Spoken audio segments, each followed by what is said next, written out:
भागवत पुराण उन षष्ठ स्कंद 19वां अध्याय पुंसवन व्रत की विधि।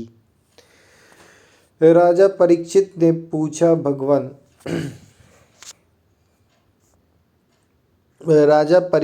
पूछा भगवान आपने अभी अभी पुंसवन व्रत का वर्णन किया है और कहा है कि उससे भगवान विष्णु प्रसन्न हो जाते हैं, सो अब मैं उसकी विधि जानना चाहता हूँ। श्री सुखदेव जी ने कहा, परीक्षित, यह पुंसवन व्रत समस्त कामनाओं को पूर्ण करने वाला है। स्त्री को चाहिए कि वह अपने पतिदेव की आज्ञा लेकर मार्गशीर्ष शुक्ल प्रतिपदा से इसका आरंभ करे। पहले मरुदगण के जन्म की कथा सुनकर ब्राह्मणों से आज्ञा ले, फिर प्रतिदिन सवेरे दातुन आदि से दांत साफ करके स्नान करे, 2 श्वेत वस्त्र धारण करे और आभूषण भी पहन ले। प्रातःकाल कुछ भी खाने से पहले ही भगवान लक्ष्मी नारायण की पूजा करे। इस प्रकार प्रार्थना करे, प्रभु आप पूर्ण काम हैं, अतएव आपको किसी से भी कुछ लेना देना नहीं है। आप समस्त विभूतियों के स्वामी और संकल्प सिद्ध स्वरूप हैं। मैं आपको बार बार नमस्कार करती हूँ। मेरे आराध्य देव, आप कृपा, विभूति, तेज, महिमा और वीर आदि समस्त गुणों से नित्य युक्त हैं। इन्हीं भोगों ऐश्वर्यों से नित्य युक्त रहने के कारण आपको भगवान कहते हैं। आप सर्वशक्तिमान हैं। माता लक्ष्मी जी, आप भगवान की अर्धांगिनी और महामाया रूप स्वरूपिणी हैं। भगवान के सारे गुण आप में निवास करते हैं।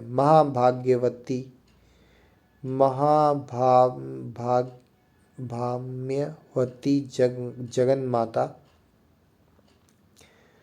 आप मुझ पर प्रसन्न हो, मैं आपको नमस्कार करती हूँ।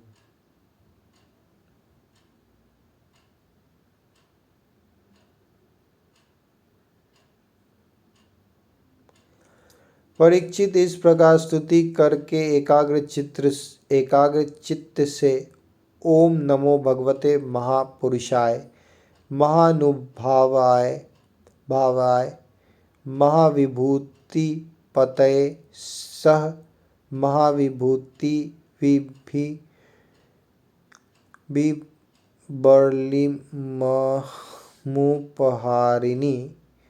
ओंकार स्वरूप महानुभाव समस्त महाविभूतियों के स्वामी भगवान पुरुषोत्तम को और उनकी महाविभूतियों को मैं नमस्कार करती हूँ और उन्हें पूजा पहार की सामग्री संपन्न करती हूँ। इस मंत्र के द्वारा प्रतिदिन स्थिर चित्त से विष्णु भगवान का आवाहन, अर्घ्यपाद्य, आचमन, स्नान, वस्त्र, यज्ञोपवीत, आभूषण, गंध, पुष्प, धूप, दीप और नैवेद्य आदि निवेदन करके पूजन करे। जो नैवेद्य बच रहे उससे ओम नमो भगवते महापुरुषाय महाविभूति पतये स्वाहा। महान ऐश्वर्यों के अधिपति भगवान पुरुषोत्तम को नमस्कार है। मैं उन्हीं के लिए इस हविष्य का हवन कर रही हूँ। यह मंत्र बोलकर अग्नि में 12 आहुतियाँ दे। परीक्षित, जो सब प्रकार की संपत्तियों को प्राप्त करना चाहता हो, उसे चाहिए कि प्रतिदिन भक्ति भाव से भगवान लक्ष्मी नारायण की पूजा करे। परीक्षित, जो सब प्रकार की संपत्तियों को प्राप्त करना चाहता हो, उसे चाहिए कि प्रतिदिन भक्ति भाव से भगवान लक्ष्मी नारायण की पूजा करे, क्योंकि वे ही दोनों समस्त अभिलाषाओं के पूर्ण करने वाले एवं श्रेष्ठ वरदानी हैं। इसके बाद भक्ति भाव से बढ़कर बड़ी नम्रता से भगवान को साष्टांग दंडवत करे। 10 बार पूर्वोक्त मंत्र का जप करें और फिर इस स्रोत का पाठ करें।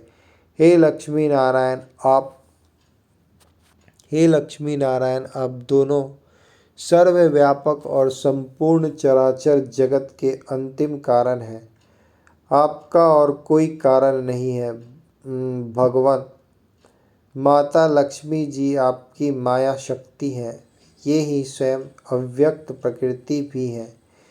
इनका पार पाना अत्यंत कठिन है।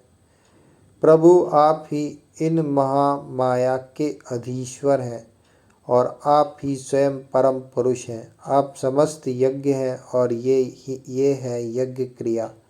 आप फल के भोक्ता हैं और ये है उनको उत्पन्न करने वाली क्रिया।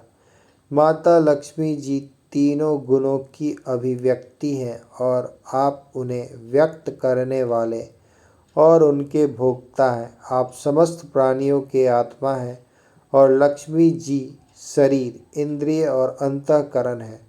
माता लक्ष्मी जी नाम एवं रूप हैं और आप नाम रूप दोनों के प्रकाशक तथा आधार हैं। प्रभु आपकी कीर्ति पवित्र है। आप दोनों ही त्रिलोकी के वरदानी परमेश्वर हैं। अतः मेरी बड़ी बड़ी आशा अभिलाषाएं आपकी कृपा से पूर्ण हो। परीक्षित इस प्रकार परम वरदानी भगवान लक्ष्मी नारायण की स्तुति करके वहाँ से नैवेद्य हटा दे और आचमन करा के पूजा करे। तदंतर भक्ति भाव भरित हृदय से भगवान की स्तुति करे और यज्ञावशेष को सूंघ कर फिर भगवान की पूजा करे। भगवान की पूजा के बाद अपने पति को साक्षात भगवान समझकर परम प्रेम से उनकी प्रिय वस्तुएं सेवा में उपस्थित करे। पति को भी यह कर्तव्य है कि वह आंतरिक प्रेम से अपने पत्नी के प्रिय पदार्थ ला लाकर उसे दे और उसके छोटे बड़े सब प्रकार के काम करता रहे। परीक्षित पति पत्नी में एक भी कोई काम करता है तो उसका फल दोनों को होता है। इसलिए यदि पत्नी रजो धर्म आदि के समय यह व्रत करने के अयोग्य हो जाए तो बड़ी एकाग्रता और सावधानी से पति को ही इसका अनुष्ठान करना चाहिए। यह भगवान विष्णु का व्रत है। इसका नियम लेकर बीच में कभी नहीं छोड़ना चाहिए। जो भी यह नियम ग्रहण करे वह प्रतिदिन माला, चंदन, नैवेद्य और आभूषण आदि से भक्ति पूर्वक ब्राह्मण और सुहागिनी स्त्रियों का पूजन करे तथा भगवान विष्णु की भी पूजा करे।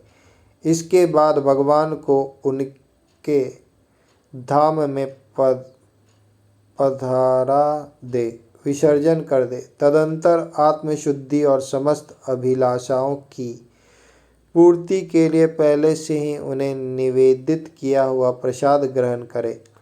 साध्वी स्त्री इस विधि से 12 महीनों तक पूरे साल भर इस व्रत का आचरण करके मार्गशीर्ष की अमावस्या को उद्यापन संबंधी उपवास और पूजन आदि करे।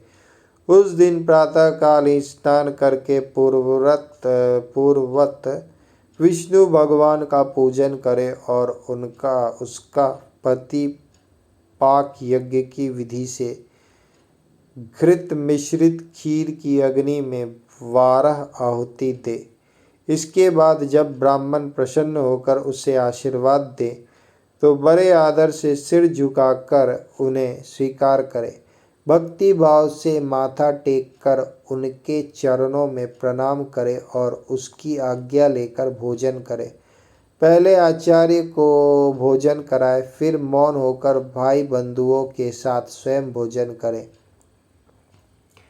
इसके बाद हवन से बची हुई घृत मिश्रित खीर अपनी पत्नी को दे, अपने पत्नी या पति को दे, अपनी पत्नी को दे।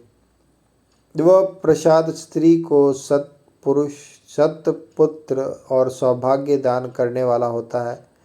परीक्षित, भगवान के इस पुंसवन व्रत का जो मनुष्य विधि पूर्वक अनुष्ठान करता है उसे यह उसकी मनचाही वस्तु मिल जाती है। स्त्री इस व्रत का पालन करके सौभाग्य, संपत्ति, संतान, यश और गृह प्राप्ति करती है तथा उसका पति चिरायु हो जाता है। इस व्रत का अनुष्ठान करने वाली कन्या समस्त शुभ लक्षणों से युक्त पति प्राप्त करती है और विधवा इस व्रत से निष्पाप होकर वैकुंठ में जाती है। जिसके बच्चे मर जाते हैं वह स्त्री इसके प्रभाव से चिरायु पुत्र प्राप्त करती है। धनवती किंतु अभागिनी स्त्री को सौभाग्य प्राप्त होता है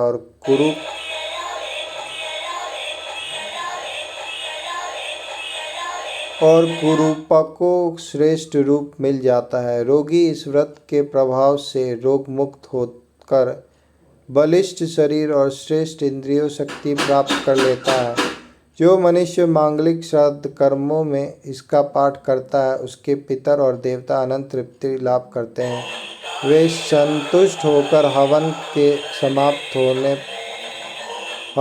समाप्त होने पर व्रत की समस्त इच्छाएं पूर्ण कर देते हैं। ये सब तो संतुष्ट होते ही हैं, समस्त यज्ञों के एकमात्र भोक्ता भगवान लक्ष्मी नारायण भी संतुष्ट हो जाते हैं और व्रत की समस्त अभिलाषाएं पूर्ण कर देते हैं। परीक्षित, मैंने तुम्हें मरुदगण की आदरणीय और पुण्यप्रद जन्म कथा सुनाई और साथ ही दिति के श्रेष्ठ पुंसवन व्रत का वर्णन भी सुना दिया।